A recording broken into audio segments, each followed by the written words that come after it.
coming to the Intro to Grant Budgeting presentation.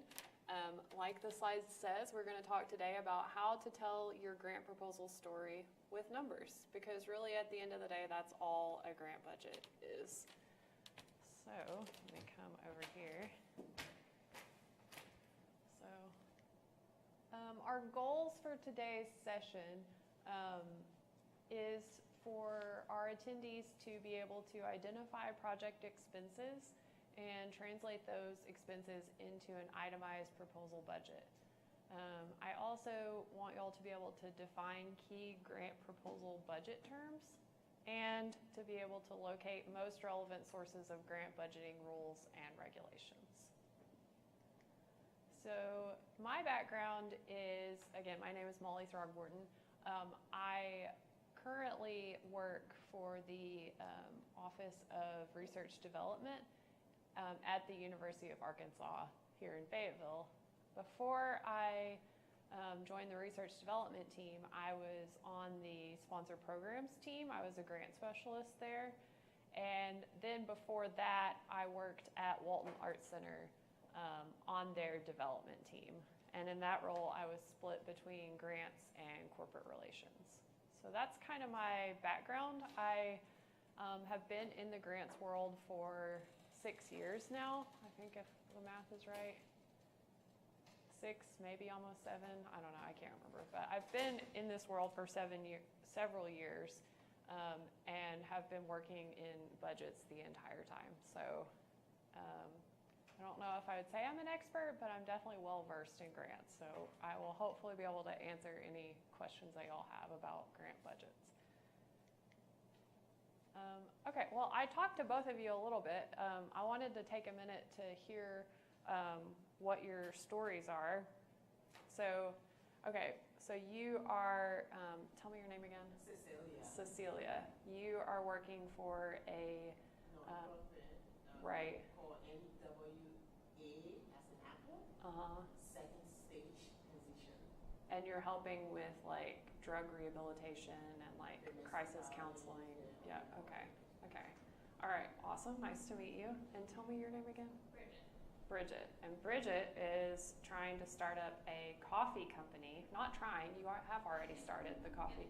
You have a startup coffee company, and you are trying to get a brick and mortar location. All right, awesome. Well, it's nice to meet both of you, and I'm happy that both of y'all are here for this presentation. Since it's a smaller group, I think we're going to be able to do more like customized conversations and questions. So any questions that y'all have throughout this, just interrupt me. You can raise your hand or just shout out your questions or comments. And I don't know if anybody's online, but if they are online and if they're able to ask questions, then I can answer those too. Okay, my next question is, why did y'all come to this presentation today? What are you hoping to get out of this session? We'll start with you, Bridget. I mean, just learning how to, I'd love to do more around grants, but budgeting is just one section that I'm not really familiar with how to do. And Sure. I know there's a lot of applications to grants, and so just trying to get what they're actually looking for to be a good contender for that. Okay, so just trying to understand the funders' requirements for, especially related to the budgets. Okay, yep, we can definitely help you with that. And Cecilia? Almost that's the same thing. I have a budget, but if I'm ready a grant, the same with what the funders looking for. Yeah, how do you translate your operational budget into what the funder is funding and what information they're specifically wanting you to include in that budget? Yeah, okay. Yeah, we can definitely talk about both of those things. Now, this is a fairly like outlined presentation. So all that goes to say is if I get sidetracked and it seems like we're not going to answer your specific questions, again, just feel free to raise your hand and be like, hey, can we talk about this a little bit more? All right, so before we get into the actual presentation itself, I just want to define a couple words distinctly, because these three words people can call these concepts different things, and so I just wanted to clarify that in this session I'm going to be using these specific words and what I mean when I say these words. So the first thing is project. I'm going to be describing anything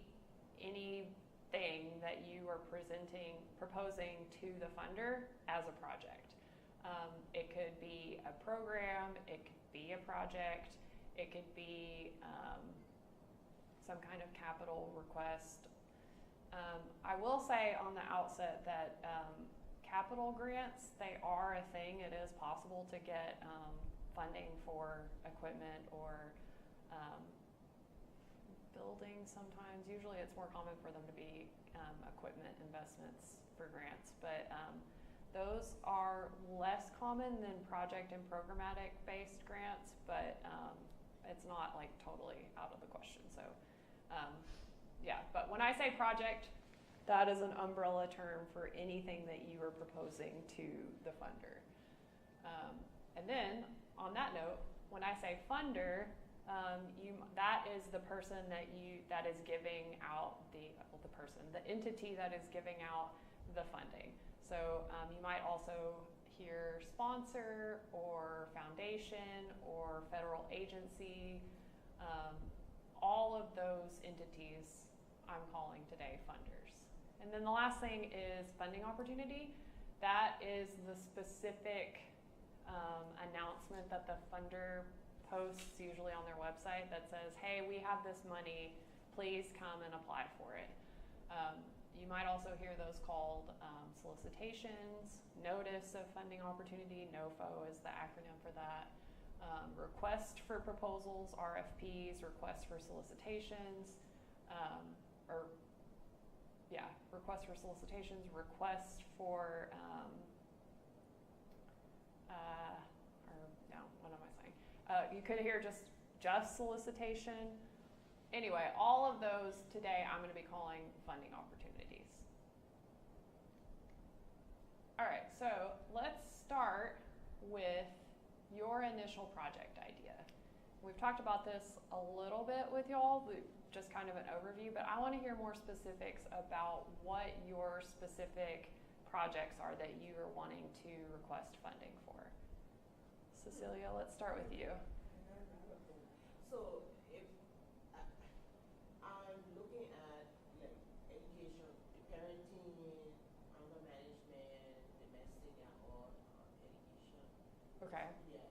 So I don't know. I was looking at parenting. Like a training program for parents? The parenting is like, for example, the kids are taken away, and then teachers say you have to go to parenting classes, find a home, find a job, and then you will give the kids back. Okay, so like a parenting training program that will be court ordered. Yeah, court ordered. Yeah. Okay. Okay. And so you're gonna need money for the trainers that are gonna be teaching the class. You're probably gonna need money to rent the space where the class is gonna be taking place. Any booklets or papers that are part of the training curriculum, you're gonna need money for that.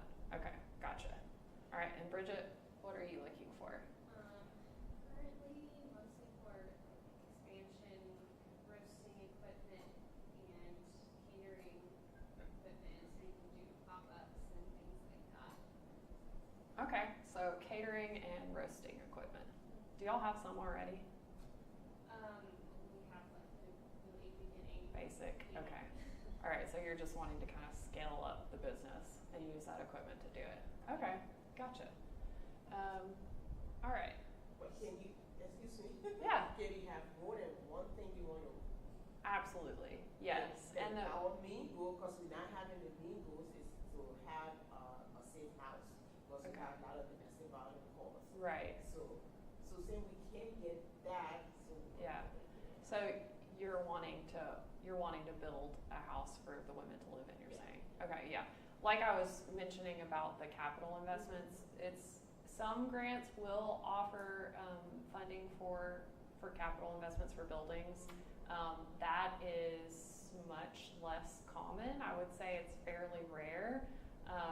So I would say focus on corporate giving, industries that have money that they're looking to give out, and also focus on individual people who want to invest in your program. That's going to be your best bet for capital expenses. Again, it's not that they never fund capital projects, it's just very rare. I mean, when you look at any building like on campus, here at the library, you don't really see, funded by or paid for by the Walton Family Foundation or paid for by the Arkansas Humanities Council. Like, it's always like this room, the Willard and Pat Walker room, which is paid for by the Willard and Pat Walker families. So, yeah, again, I'm not saying that it can't happen, it's just much less common. Grants, more often than not, are going to fund specific projects or specific programs. And those projects and programs usually have a clear start and end date. Yeah. Because the idea of grants is that the funder wants you to use that money to kind of get the program up and running and then figure out a way to make it sustainable long term, so that you don't need the grant money down the road. Okay, but to answer your question, do you have to be thinking about one specific project? For today, I do want you to focus on one. Again, you can vacillate between multiple different ones, but think about specific projects as we're going through this, so that you can kind of like apply this to your specific application. But you can propose as many project ideas as you have to different funders. It all depends on what the funding opportunity specifically says that they are funding. All right, so while you're thinking about your project, here are some questions to help you identify what those projects' expenses are going to be. First question is, what is the project? Like I was just asking y'all. Where will the project take place? Is it going to be here in Fayetteville? Is it going to be in Siloam Springs? Is it going to be in, Paris, France? Is it going to be in Rio de Janeiro? Like, where is the project going to take place? Next question is, who is going to be involved in the project? Who on your organization's team is going to be involved directly working with this project? Who outside of your organization is going to be working on this project? Are you going to have to hire contractors, consultants? Are you going to have to hire for specific professional services? Do you have a project manager that's going to have to oversee the project? The next question is, what consumables will the project need? By consumables, I mean things that will be used up during the project. So again, like these pencils, this paper, anything that the project is going to need to be successful that will be used up during the course of the project and gone by the end of it. Another question is, what services will the project need? Again, that goes back to who will be involved in the project. These are kind of tied together in a lot of ways. So are you going to have to contract an outside person? Are you going to have to pay someone to design a website or to come in and evaluate your program? Start thinking about what types of professional services this project is going to need, if you do need any. And then the last two questions, I put these together because they're related. How long will the project last, and how long will the funder fund it? So is your project going to be 6 months? Is it going to be a year? Is it going to be 5 years? Is it going to be 20 years? Is it going to be never ending? Is it going to be a program like True Lit at the library where they host it every single year with no plan to ever stop? Once you think about all of those questions, then you can start to kind of connect the dots between what your answers to these questions are and what specific grant budgeting terminology is. So you don't have to write this all down right this second because I've got each of these broken out in individual slides. But I'll just run through these really quick. For your question, what is the project? The answers to that are going to be tied into your direct costs and your total project costs. For where the project will take place, you're going to get into indirect costs and travel.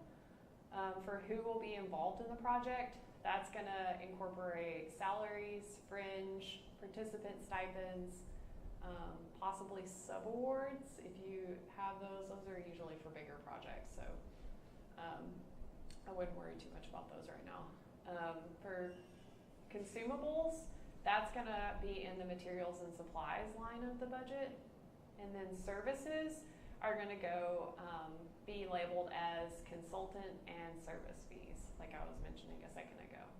For how long the project's going to last and how long the funder will fund it, that's going to be called your period of performance. And then you're also going to get into some cost share questions and some project sustainability questions, which I was alluding to a second ago, and we'll get into a little bit more detail about here in a minute. All right, so let's go first to direct costs and total project costs. And these next few slides are just definitions of these different budget-related terms. So again, if y'all want to talk about these more, we can stop, but otherwise I'm just going to kind of scroll through these and just make sure that we're all on the same page about what these different terms mean. So the first one is direct costs. These are expenses that can be identified specifically within a project. So for example, if I am working all 12 months of my position, I'm working on this one particular project. Again, we'll say I'm a project manager, and I'm working all 12 months on this project. I would be able to put my salary into the direct cost line of the project because I am working on that project.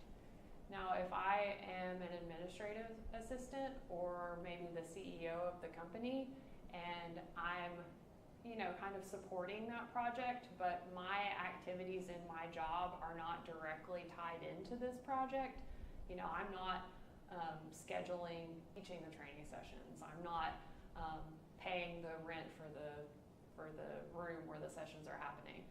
I'm not going to be considered a direct cost. I'm going to go elsewhere in the budget, which we'll talk about here in a second. Another project-related cost is called total project costs, and this is the sum of the direct costs, like we just talked about, the costs that are directly related to the project, and the indirect costs, which we're going to get to here in a second. But essentially, indirect costs are overhead, if you've heard of overhead. Some examples of direct costs, again, like I said, salaries and fringe is an example. Travel is an example. Materials and supplies, publication fees, contracted services or professional services, equipment, participant expenses, and subawards. These are all project expenses that are directly tied into the project. Those count as direct costs. Now, you heard me mention indirect costs. Let's talk for a second about indirect costs. And I tied indirect costs into where the project will take place because if you are hosting the project at your organization's home location, your organization should have an indirect cost rate. It might not, you might not have that calculated yet if you're still pretty small, but some funders will either require you to include an indirect cost rate. They'll usually set it at like 8 or 10%, or they will flat out say we do not fund indirect costs. So if you don't have a calculated one for your organization, then you're good to go. You don't have to worry about it. But indirect costs are, like I said, this is overhead. So this is the expenses related to keeping the organization running that are not readily identified with a particular grant contract, project function, or activity, but are necessary for the general operation of the organization and the conduct of activities it performs. This is also, like I said, it's called overhead. It's also called facilities and administration. So if you see F&A, that is indirects or overhead. So whenever you, to go back to the total project costs, whenever you're calculating the total project costs, you're going to add the direct costs related to the project and the indirect costs. Everything that you're, or the percentage of how much it costs for your company to run itself, you're going to layer that on top of the direct costs of the project. And then you'll add those together and that will be your total project cost. All right, for another related question to where will the project take place is travel. If, let's say, you have a van, your company is, or your organization is offering annual wellness checkups for kids that don't have health insurance. And you're driving the doctor and the nurse around the state in a van, that is going to cost money. And that is going to be included in the travel line of the budget. And travel can include transportation, lodging, per diem, any kind of expense that is incurred while you're traveling for that project. That's going to go in the travel line. Oh, and here we're gonna go back to indirect costs really quick, and yeah, we have, like I said, facilities and administration got line items of what facilities include. So that's maintenance and repairs to your equipment, buildings, and grounds. That includes utilities. It includes data storage. It includes the internet, phone, libraries and classrooms. And then administration is exactly what it sounds like. It's support personnel, compliance, the office supplies inside of your offices. It's memberships to different organizations, and it is printing and copying. Again, day-to-day printing and copying for your company. All of those expenses listed here are included in F&A/indirects. All right, so our next question is who will be involved in the project? And like I said, this is going to include salaries, fringe, participant costs, and subrecipients. As I'm sure most of us know, salaries are just funds paid to someone who is working on the project in this instance. That's who's going to be able to be included in the grant budget. Fringe, again, kind of like indirects, this is just like a general company term, but if you're not familiar with it, fringe is just the expenses related not to salary, but the additional perks that you get from your employer. So it can include insurance, match for your retirement, vacation time, sick time, any kind of discounts that your employer offers. All of that is calculated into your fringe rate. And that fringe rate, kind of like the indirect costs, fringe is layered on top of the salary calculation.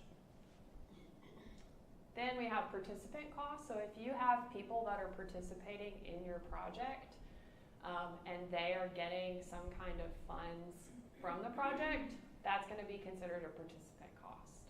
And these can include stipends, travel allowances, food allowances, any kind of registration fees if they're going to special events.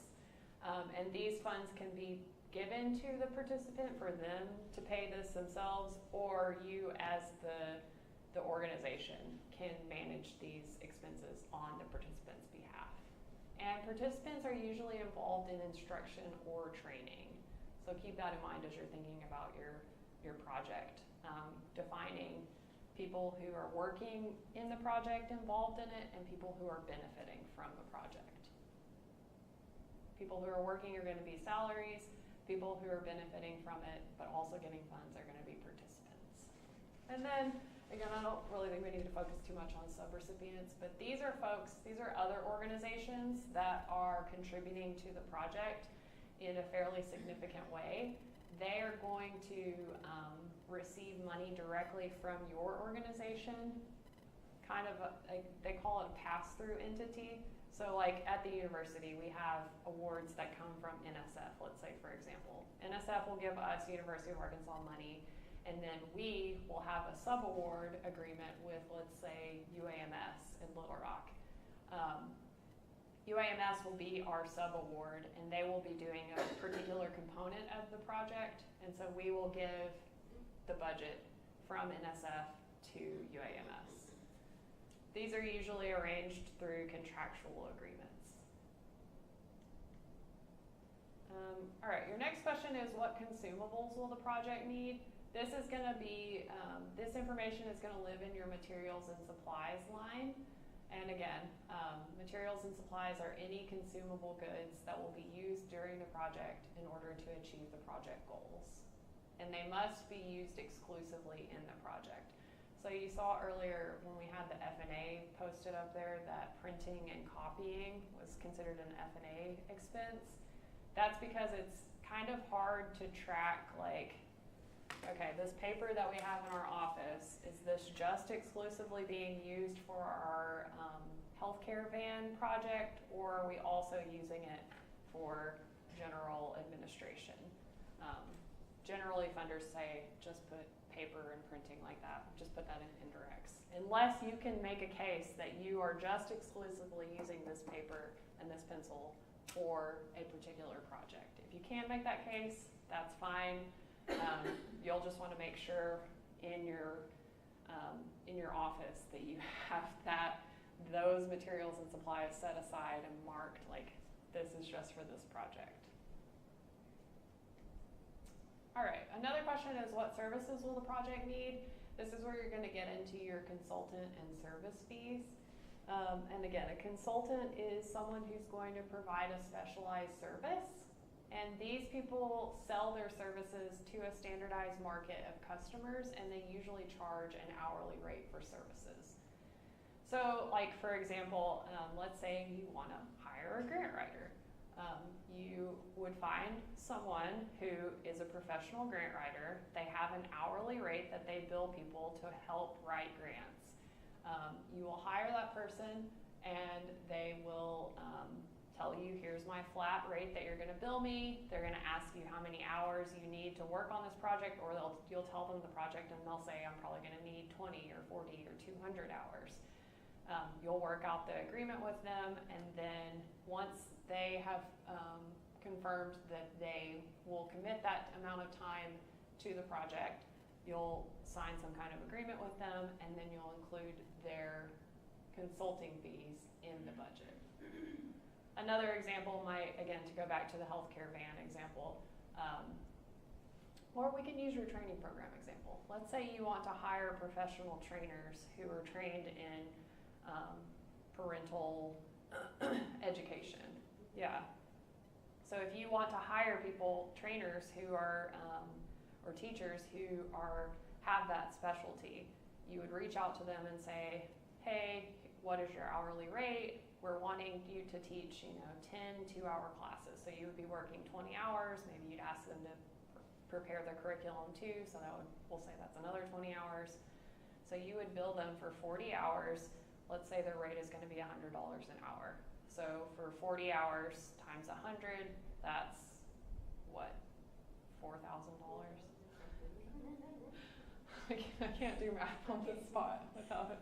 Yeah, so, but yeah, whatever you agree that your professional trainer is going to charge for the project, they are going to be doing a specialized service in the project, and you will include them as a line item in the budget.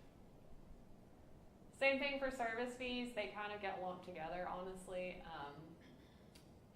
Let's say you want to hire a web designer who's going to make a website specifically for your project. Same thing. You would ask them what their hourly rate is. If they have a team of web designers and it's not just one person, they might say, hey, we can design your website for $1,000 or $5,000 or whatever. But again, that's going to be a service fee, and that's going to be a line item in your budget. All right, and then I think these are our last two questions for this, like, kind of fleshing out your budget section of this presentation. So the last ones are, how long will the project last, and how long will the funder fund it? Now, I distinguish between those two because, like I said, your project might be 5 years, 20 years, might be never ending, but the funder might say in their funding opportunity that they're only going to fund projects for 1 year or 5 years or 10 years or whatever. So you need to differentiate between how long your project is lasting and how long the funder is going to fund it. And I'll explain why when we get down to project sustainability. So let's talk first about period of performance. This is related to how long the funder will fund a project. So this is going to be your start date for the project all the way to your end date of the project. Again, from the funder's perspective. Then you're gonna have to consider cost share, because you may or may not be able to perform this full project just with the money that the funder is providing. Cost share is any costs of a grant-funded program or project that are not paid for by the funding agency. You'll also see this called match. I think it's more common to hear match in the nonprofit world. So cost share is a thing that happens on almost every project. The reason that you need to know it for grant budgets is because when we go to start looking at the funding opportunity, you want to see how the funder wants you to talk about cost share. They might say that you have to have 50% of the project funded through other sources, in which case that's going to be cost share. Or they might say that cost share is not allowed on the project. A lot of federal agencies are transitioning to say that cost share is not allowed. Again, does that mean you're not using cost share on the project? No, almost every project has cost share in it. It's just a question of whether or not the funder wants to see that amount listed in the budget. So if they do want you to list it, make sure you list it. If they say no cost share or cost share is not allowed, make sure you leave it out, because that could be a reason why you would not get funding. Again, because you're not following the rules. And then project sustainability is the last component of this, how long the project will last versus how long the funder will fund it. Project sustainability is the ability of the project to continue on after the funding period ends. And like I was mentioning earlier, funders want to see that your project is going to be successful after their funding ends. So they will oftentimes ask you a question about the long-term sustainability of your project. They'll usually use the word sustainability, but even if they don't, they'll have this question about like, what is going to happen to this project after the funding period ends? And you have to show them, again, either with your cost share, if they allow you to talk about that, or by describing your other commitments to the project, how it's not just this funding agency that's giving you the money. You have other forms of support, financial or otherwise, in place that's going to ensure that this project can continue to be successful after the funding goes away. All right, so we've talked a little bit about how to draft your budget and just like think through like what components of your project need to be included in the budget. Let's have a little interlude now to talk about budget rules and regulations. So like I was saying with like looking at the funding opportunity, that is one place that you're going to want to make sure that you look very closely. The biggest place you're going to want to look for federal agencies is called the Uniform Guidance. This, technically the official name is right here, Title II, Subtitle A, Chapter 2, Part 2. Everybody calls it Uniform Guidance. I honestly think that Uniform Guidance is helpful to look at just in general for like overall grant terminology and understanding like all of the stuff that we just went through. I recommend if you're wanting to go deeper into the grant world, just taking a look at the Uniform Guidance, because it's very informative, and again, it's applies to federal agencies, but a lot of state and private foundations also use this information as a guide for their grants too, so it's really helpful. Then if you are looking at state agency funding, A good place to look is the DFA, the Arkansas Department of Finance and Administration. They have a manual called the Grants Management Policies and Procedures. I've got a link to it right here, but if you just Google DFA Grants Management Policies and Procedures, you'll be able to find it. And I can also, if y'all want to give me your emails afterwards, I can send you these slides if that would be helpful too. Yes. Yeah.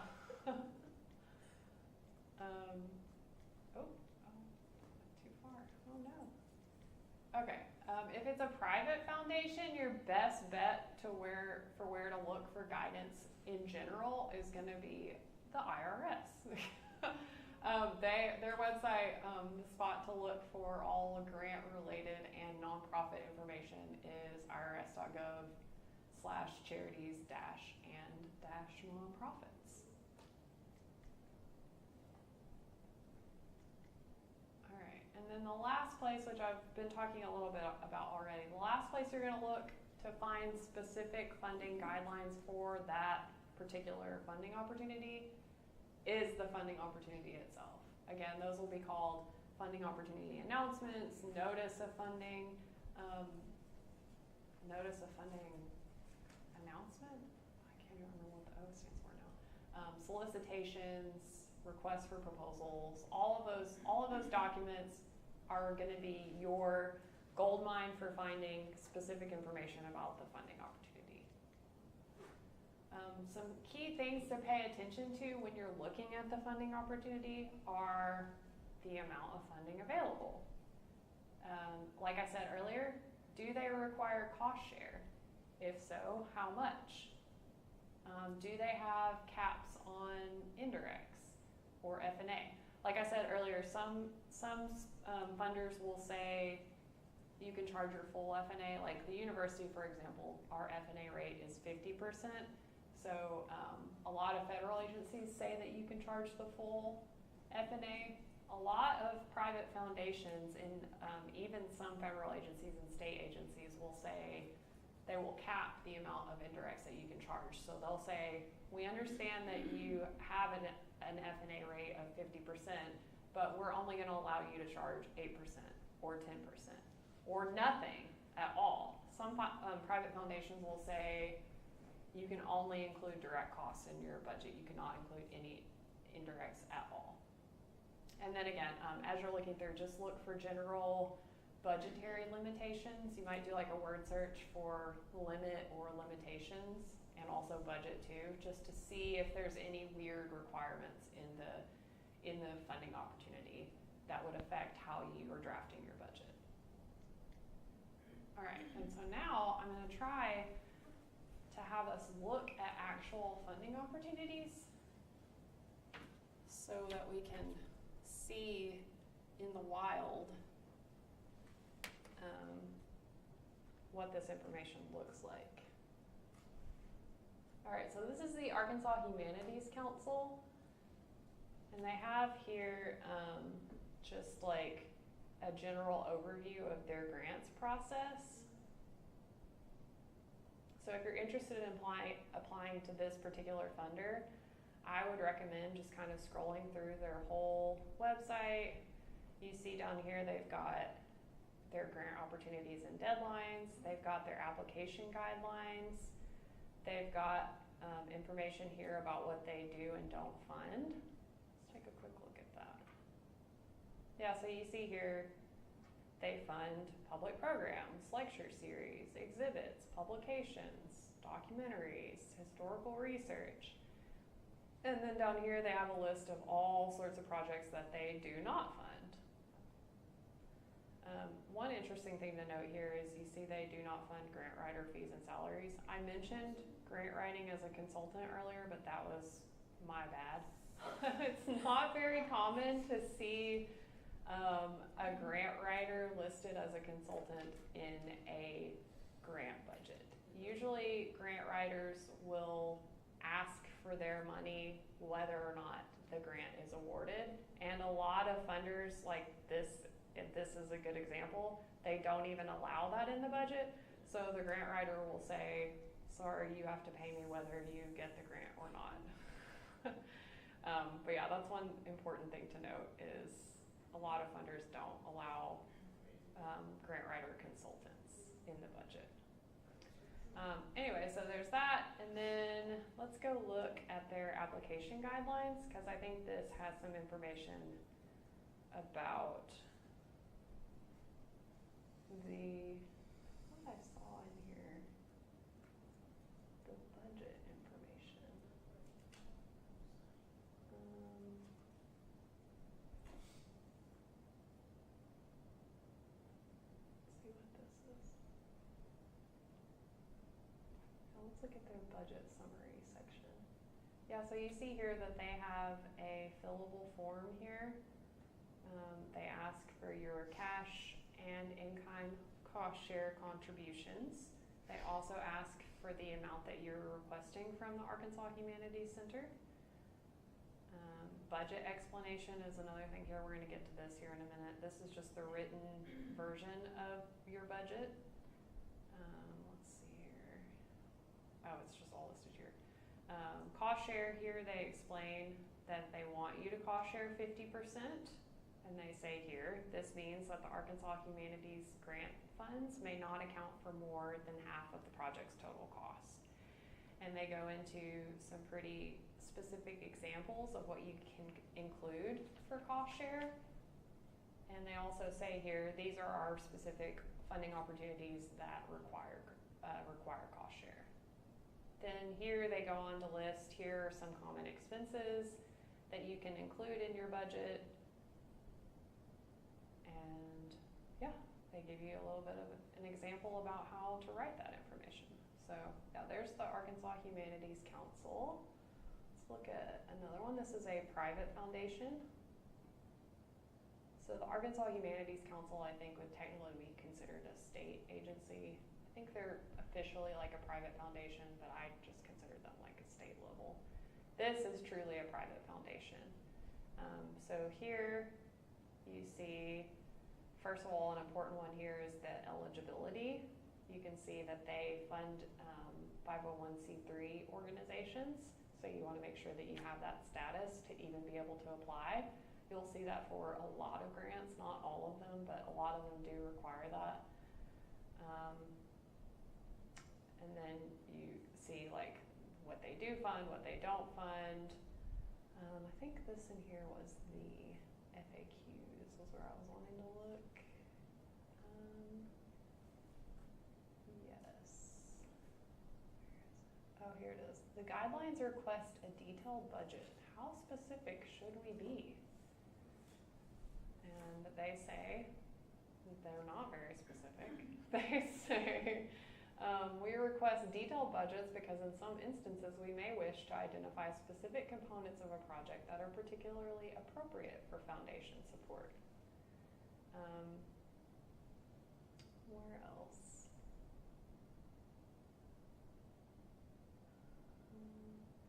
Oh, here we go. Does the CREST Foundation allow for overhead or indirect costs to be taken out of grant funds? What do y'all think? Do you think they're going to say yes or no on indirects? They're a private foundation, so I feel like the odds are pretty good that they're going to say they don't allow indirects, because again, that's very common for private foundations. Oh, here we go. Yep, no indirects on this one. So if your organization has an indirect rate, too bad. You can only request direct costs for this.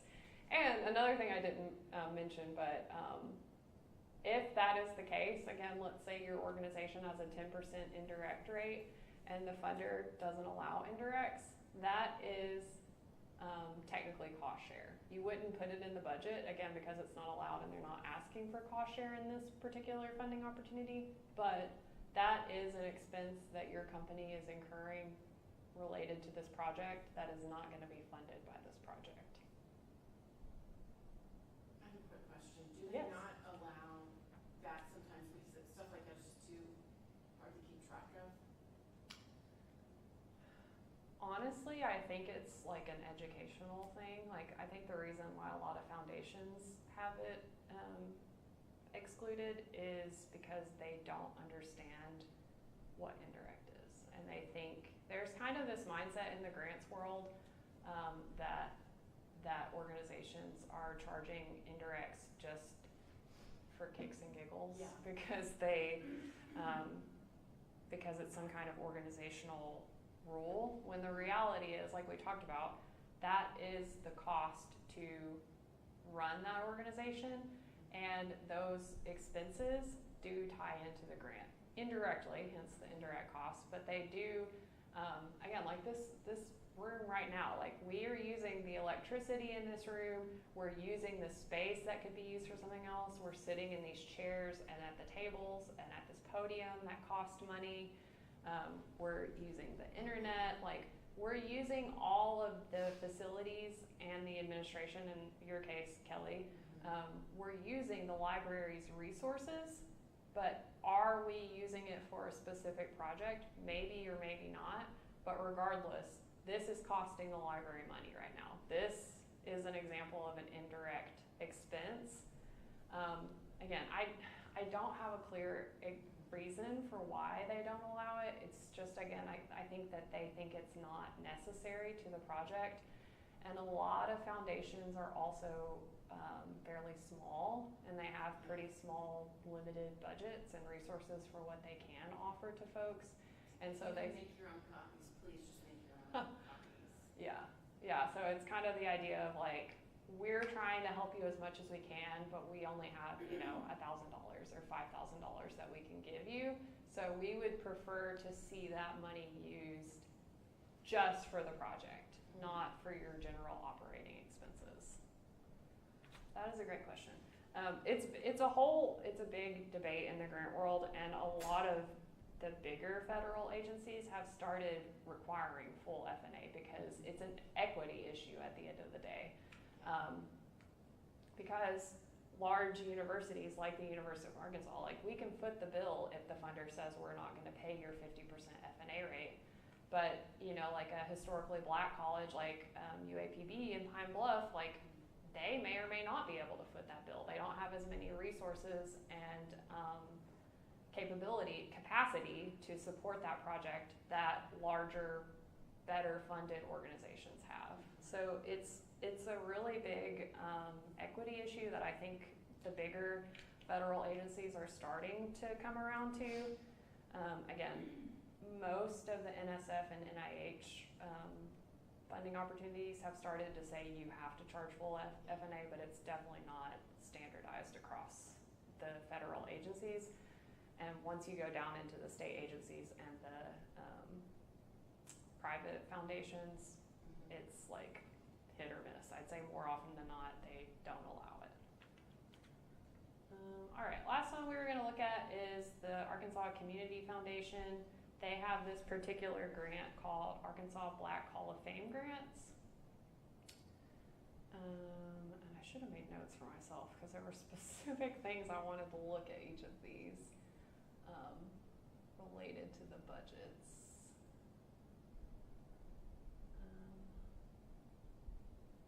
Well, one thing here, you see they are looking for related to the budget. What are the expenses related to your request? What pieces will be paid for using the grant, and which will be funded by other sources, i.e. cost share. So they do want you to list your cost share here. I thought there was one other thing on here, but maybe not. No, that's not it. Okay, well, anyway. Yeah, so that's just a handful of examples. Every funding opportunity is very different from the next one that you'll see. So I would say if you do nothing else when you're starting to write your budget, go look at the specific funding opportunity and very carefully and thoroughly read what the funder is requiring for their budget, what they allow, what they don't allow, what they require in the budget.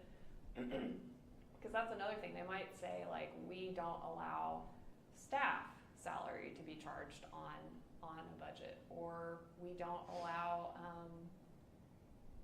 equipment expenses to be included in a budget. All of those things might be explicitly listed in the funding opportunity, and if you, let's say they say, don't include equipment in this budget proposal and you list it in there, that could be a reason to immediately have your application thrown out and not considered.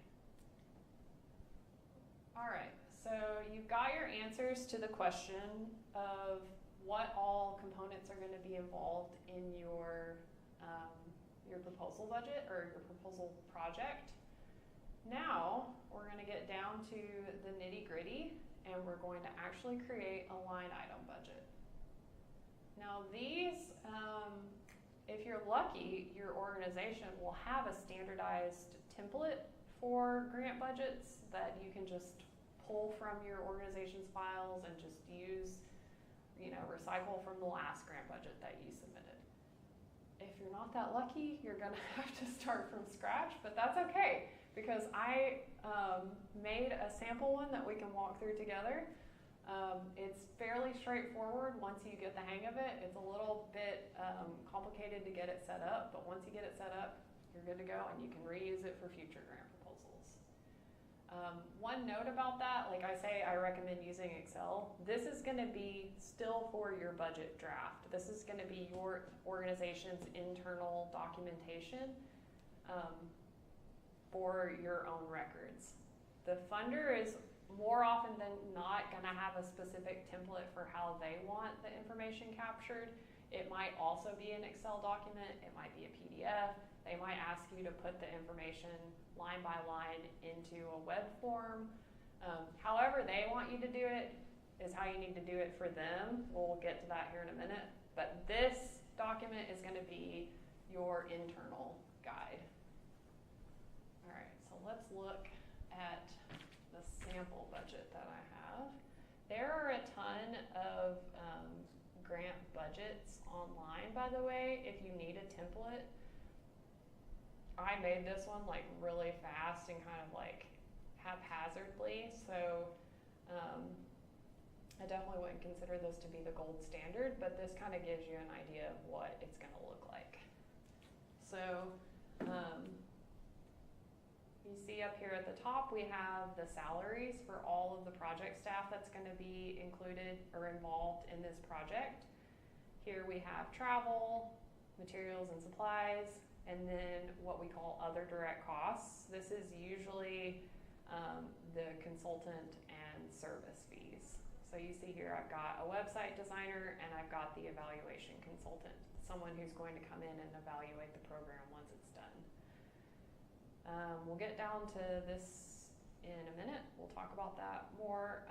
Down here we have participants and subawards, and then down at the very bottom we have total direct costs and then total project costs. So let's just go through each of these in a little bit more detail. So for this particular project, we have 3 people, person 1, person 2, and person 3, who are all working on this proposed project. Now you see here I've written their base salaries for us to use to calculate from, and then what we're going to calculate out of that is how many months are they working on the project. So this, could be anything from 1 week to 100% of their time, 12 months. You're going to put in here how much time they're working on the project. You see this person 1 is working 2 months on the project, person 2 is working 1 month, and then person 3 is only working 2 weeks on the project. Then here, you're going to have to do a fancy little calculation to add 2 divided by 12, which again is their annual time that they're working on the project. 2 divided by 12 times their salary. And that for this person adds up to be $12,500. And then here in year 2, you see it's slightly different from year 1. That's because we do this as a good practice, best practice on campus. You, for your organization, can decide what's best for you, but we usually assume a 3% salary cost of living adjustment year over year. We calculate that into the grant budget. That is another thing, speaking of things to look at in the specific funding opportunity. Some funders will say salaries have to be flat. You cannot include cost of living adjustments year over year. So if that were the case, we would just take this 3% increase out, and we would just make it be 12,500 flat for each year for all of the people involved in the proposal. But for now, let's assume that they allow that 3% increase, so we're gonna leave it. Okay, so this is the person's base salary for what they're working on the project. Then below that, we have the fringe, which, like I mentioned earlier, this is all of their added benefits: vacation, insurance, time off, or sick time, like all of those extra benefits that they're not seeing in their paycheck, you know, month to month. These are still expenses that the company is incurring related to this project. So we're going to calculate those in the budget too. And the way that I did that is I put the company's fringe rate here. I just assumed, or I put arbitrarily that it was 25%. I think the universities right now is like 26 or 27%, but I've seen fringe rates all the way up to like almost like 50%, down to, you know, 10%. So it really just depends on the individual organization. If you have a finance person that can calculate this for you, they will either know it automatically or they will be able to help you calculate it, because it's based on how much those benefits that your company is giving you, how much those cost divided by your salary. Okay, so then we have person two, or sorry, the last line on this person one's salary line is their total salary. And this is just their base salary for the project added with their fringe benefits. So they're gonna have $15,625 for the first year, all the way up to $16,993 for year 3, totaling roughly $50,000 total on the project. You do the same thing for all of the other people on the project. Person 2, person 3, you calculate their base salary and then also their fringe, add those together, and you get their total salary. Then, one thing I didn't put in this that sometimes funders will ask for, and I don't even know, oh, there we go, is total project salary. So sometimes a line of the budget will be how much are the total salary amounts that the project is getting paid. That did not work.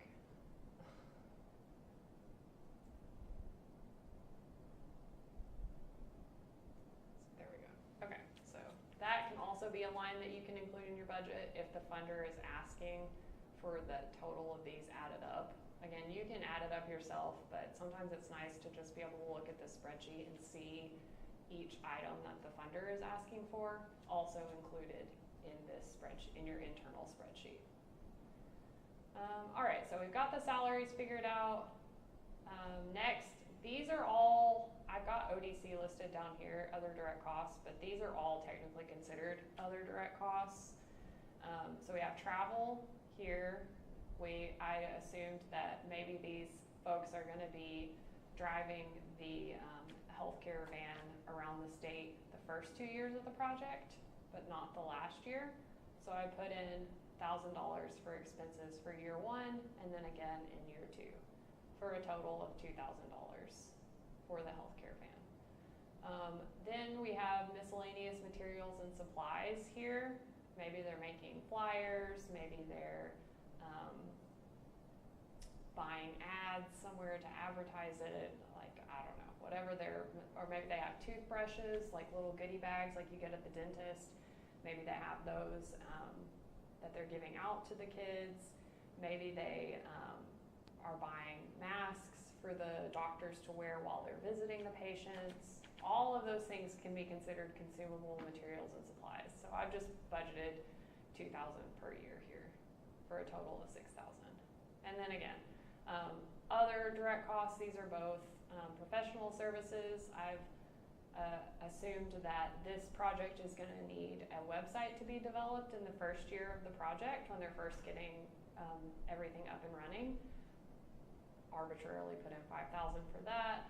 And then they're also going to need someone to help evaluate the project. So I've again, arbitrarily put this person in to come in the first year and kind of develop a plan for the evaluation, and then they're actually going to do the evaluation of the program in year 3. Now here is something that I didn't really talk about earlier. Modified total direct costs. These are, just like this says here, these are costs that are subject to indirects. So all of these costs up here that I've listed, these all have to have F&A charged on them if F&A is allowed in the budget. So what I did here, you can see which ones I chose. I've got the salaries for everybody and the fringe. We've got travel, materials and supplies, and these other direct costs. All of those add up, and then that adds up to $36,000 for the first year. And then to calculate the F&A, which again, I just put the university's rate here of 50%. It might be, 10% or 8% or 5% or whatever. Or if the funder doesn't allow F&A on the project, you're going to put it as 0%. But yeah, I've assumed that it's going to be 50% here. And then so you see the modified total direct costs are $36,000. Since the F&A is 50%, that means that the F&A is going to be half of that, so it's going to be $18,000. Do that for every year, and then over here, the total line, you'll see the project modified total direct cost is just under $100,000, and the F&A is just under $50,000. Now, very quickly, I don't think that y'all are going to run into this very often, but if you do have participants. Equipment actually is a good example of something down here that I didn't include, but equipment, participants, subawards, space rental, those all go down what we say is below the F&A line because these costs are not charged F&A. So the way that the university has our budget organized is we put them literally below this line, and we calculate these, or we keep the F&A calculation separate from these expenses because again, you're not allowed to charge F&A on these specific components of the budget. So then you'll see down here with total direct costs that what we do to pick up the equipment, participants, and subawards is we add them here for the total direct costs. So you have the modified total direct costs, which are including which are charged F&A, and then you have the other direct costs, which are not included or not subject to F&A. Again, equipment, participants, subawards. There's other things there, but we add those two expenses together to get the total direct costs on the project. And then last thing we do is total project cost. That's just adding up the total direct costs, which we just calculated here, plus the F&A. And then over here, you see for the full project, all 3 years, you just add these together. So we've got a little over 100 for total direct costs, and then the total project costs, again with F&A added, is going to be a little over 150. So this is like really fast and kind of like a crash course in this whole budget thing and kind of the whole reason we're here. So I want to pause for a second. What questions do y'all have about this budget format? I know that the direct costs, indirect costs, modified total direct costs, that's very confusing. I didn't spend a ton of time in the presentation talking about it, and I didn't talk about modified total direct costs at all. All you need to know is that for now, when you are writing your budget, make sure you have all of these expenses up here. So salary, travel, materials and supplies, professional services, all of those are subject to F&A. So make sure that you're calculating those here and then calculating the F&A based on this number, on all of these expenses from up here. And then whenever you are adding in these other expenses down here, just let them add to the total direct cost separately without F&A being charged on them. Again, I know that's clear as mud.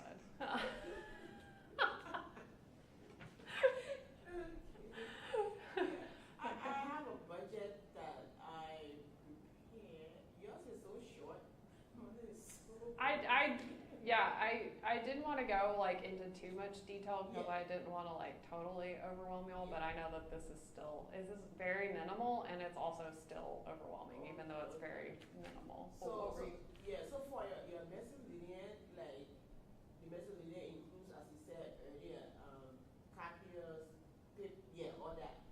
I like that because I did not do that. I just said paper, copy machine, and I have to list everything.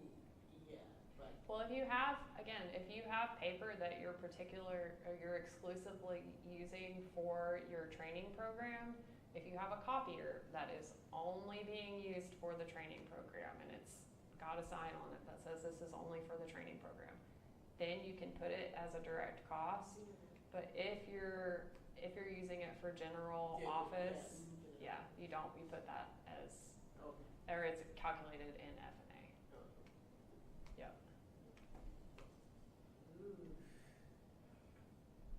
And so, one other thing about the equipment line, because I know you said you were wanting to look for equipment grants.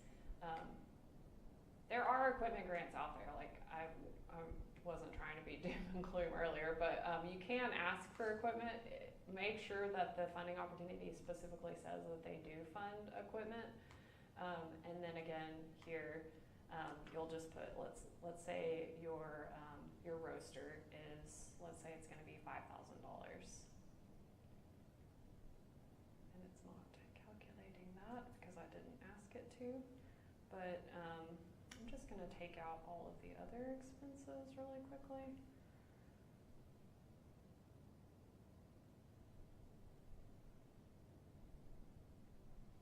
Let's say all you're asking for is a coffee roaster piece of equipment. It actually makes your budget like really easy because, again, you don't have to worry about F&A. So your total direct cost is going to be, hold on a second.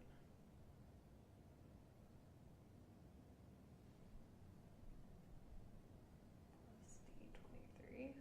Your total direct cost is going to be just the cost of the equipment, and then your total project cost. You see there's no F&A because you can't charge F&A on equipment. So your total direct cost and your total project cost is going to be the same. They're both going to be $5,000 if you're only asking for equipment.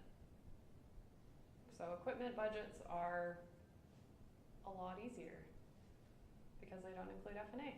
And again, depending on the specific funding opportunity, they may or may not allow these other expenses up here. Let's say you have to hire someone to roast the coffee. You might be able to put a person up there that's just roasting the coffee. That would be considered a modified total direct cost because that is going to have F&A charged on it. Let's say you need to buy the coffee beans. That would be a supply. That would also have F&A charged on it. But again, the equipment itself, no F&A. All right, so where were we here?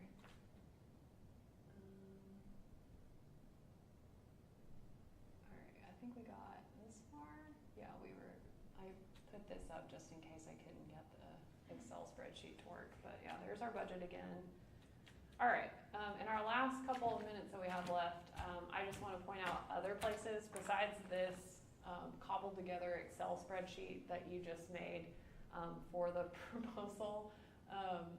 You also want to consider, as you're drafting the budget, you want to consider, like I said, the funder's format requirements. Look through that funding opportunity, see what specific line items of the budget they want you to include. Again, see what is not allowed in the budget because that's going to factor in how you draft that. See if your organization has any budget templates that you can use. Talk to your finance team. They'll definitely be able to help you because they work in budgets all day long.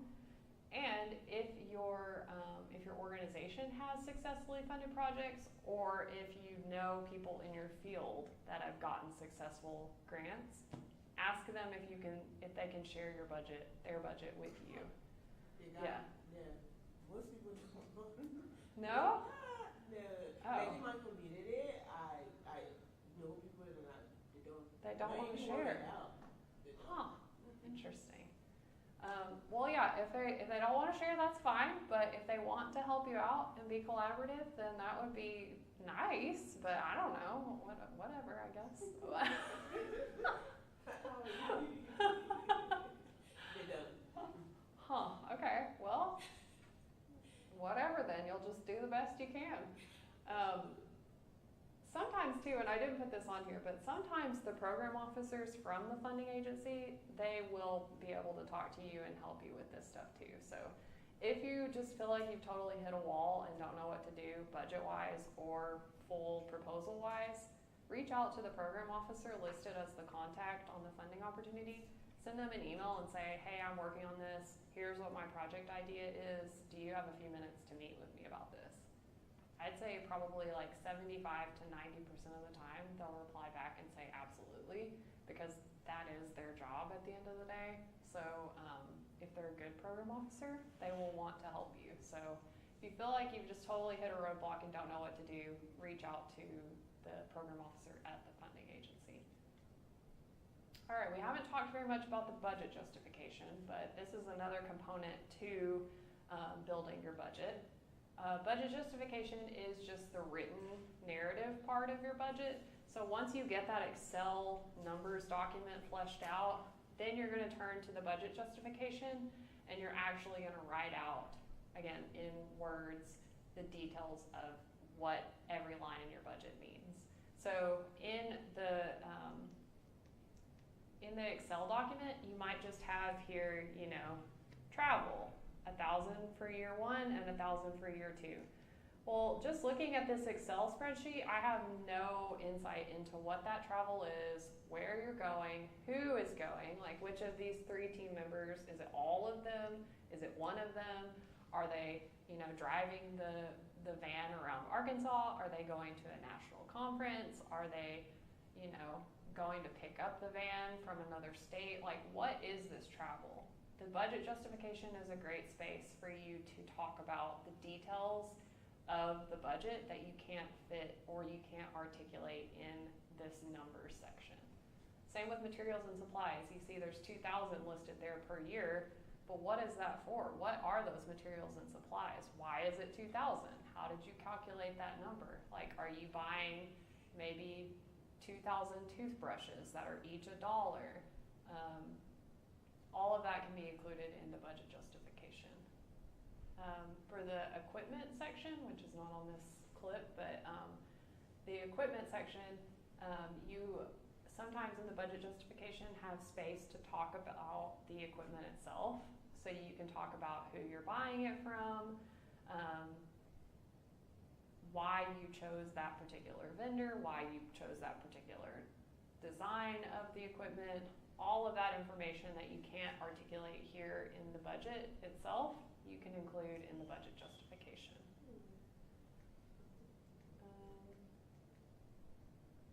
All right, and then the last step is finalize the budget.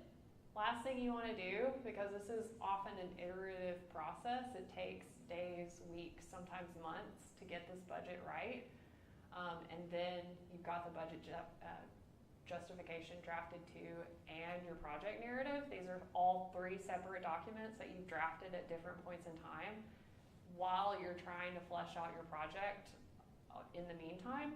So all that goes to say is things might have changed as you were drafting these documents.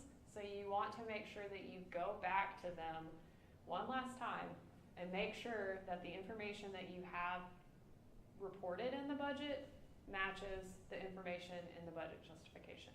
Maybe originally for person 1, you said they were going to work 3 months on the project, but you realized that was too expensive and you can't afford to do that with this budget. So you had to bump them down to 2 months. But maybe the budget justification still says that they're working 3 months. You want to make sure that those consistencies are cleaned up and that everything, all of the information matches. Maybe you were originally going to hire a consultant, but again, you decided not to, or you don't have enough money to do that, whatever. Maybe the project narrative still mentions the consultant, but the budget is not mentioning the consultant anymore. Make sure that that's all cleaned up and everything is telling the same story. Another piece of advice, if you can do this, if you have a team to share it with, 100%. The more eyes you can get to look at your documents, the better. So share it with your project team, the people that are actually in the budget. Share it with them. Share it with your grants team if you have a grants team. Share it with your finance team if you have a finance team. Share it with anybody in your organization that has a stake in this game, in this proposal. Share it with them, have them read over it, see if they notice anything that you missed. Again, more eyes that can look at it, the stronger it's going to be. One other thing about that, I mentioned the program officers earlier. Some program officers, if you send your proposal to them with enough lead time, they will actually look at your proposal. It usually says that on their website, and I definitely don't recommend just sending your proposal to them without any kind of introductory email. But if you have a relationship with the program officer, if they say on their website, like, we would love to review it, like I think National Endowment for the Humanities is an example of one. They say if you get your proposal to them, I think it's a month before the deadline, the program officer will review the proposal. So if you've already built that relationship with the program officer and asked them if you can send it to them for them to review, definitely do that too. And then the very last step is upload your budget and submit it according to the funder's requirements. Again, if they ask you to put it in an Excel budget or Excel format, do that. If they want it in a Word document, that would be really weird, but I've seen it before. Do that. If they want it uploaded into a specific portal, do that. Whatever they want you to do, make sure you follow their instructions to a T. And then last but not least here, and again, if y'all want to give me your emails, I can share these slides with you, but here's some resources for budgets. Grants.gov is a really great place to go to. They have like a Grants 101 section, which one of the things that they include in there is grant terminology. Like I mentioned earlier, I think it's just useful if you're wanting to get more involved in the grant world to familiarize yourself with the uniform guidance. That's all of the federal government's rules and regulations for grants. So it's really helpful to see there. And again, some of it translates to state and private funders. And then the two biggies, National Science Foundation and National Institutes of Health, they both have guiding documents too. Those are just generally helpful for any grant proposal. And then last thing is if you just are looking for generic grant writing resources, here are a couple. 2 books at the top, Right to Win Federal Grants, Grant Writing for Dummies. And then Diane Leonard, she's a grant consultant. She has free training sessions that you can find on her website, dhleonardconsulting.com. They are live. I don't think they're recorded and posted on our website, or I couldn't find them if they were, but you can sign up to attend the live training sessions with her. Another good resource is the Grants Professional Association.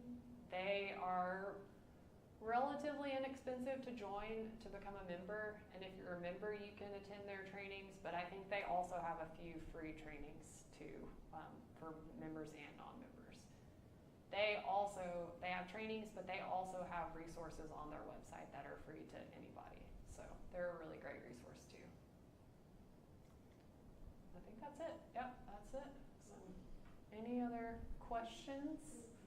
I know this was a very big crash course in the world of grant budgets. Okay, so I chose like parenting, but most of the parenting, the domestic violence classes, the anger management classes, they are all education. So can I use the word education instead of just parenting? Because if I use parenting, yeah. No, training programs are a very common source of grant funding. So yeah, that's why I was asking if you'd done any federal agencies, because there are a lot of federal grants out there for training programs like that. So, and educational programs. So yeah. Yeah, I would be happy to take your email address and talk more, because yeah, I know there's a ton of resources out there for domestic violence and for substance abuse, and like I'm trying to think of the national agency. I think it's SAMHSA, substance abuse, mental health, something, agency, yeah. But NIH has several institutes and centers that specifically focus on substance abuse and Oh, maternal yeah. health. And You the one, right? At the Yes. library? Yeah, she helped me out. She Yeah, I was helping her, and she and her family have been doing this themselves for quite a while. Yeah. Yes. Just wow, yeah, that is a lot. Yeah. We put our own money in it. And those haven't been paid, those salaries, nothing. Yeah. But I've been What? trying, yeah. To ask, what? Like in my community, they have other non-profit that have been funded, and I went to them. Some of them, they will not want to tell you they are being funded because they don't want to go to them. I don't know. Hmm. And so we were blessed for August. They came, they saw what we were doing, and they got interested. They did not even ask me to write anything. They just awarded me $2,000. Hmm. So we have like it's non-profit, but if we do everything free, so like for counseling, maybe we ask for $10 to pay for rent and all this stuff and so forth. And we are accepting Blue Cross and Better, Mhm. but there are a lot of clients don't have insurance, so Yeah. Yeah, I definitely, I can't think of specific funding opportunities off the Yeah, top of my head, but exactly, there's yeah. a lot out there. So, yeah. it's still okay. I applied to the list. I applied to two. Good. So yeah, I like this, and I don't know. I think the information is too much, but besides that, do you like if I were there one-on-one, like for you to help me out? Or anything? Yeah, maybe I should just put my email address up there. You're not getting. You do. It's just my first and last name at gmail.com, so write it up here though. Let's see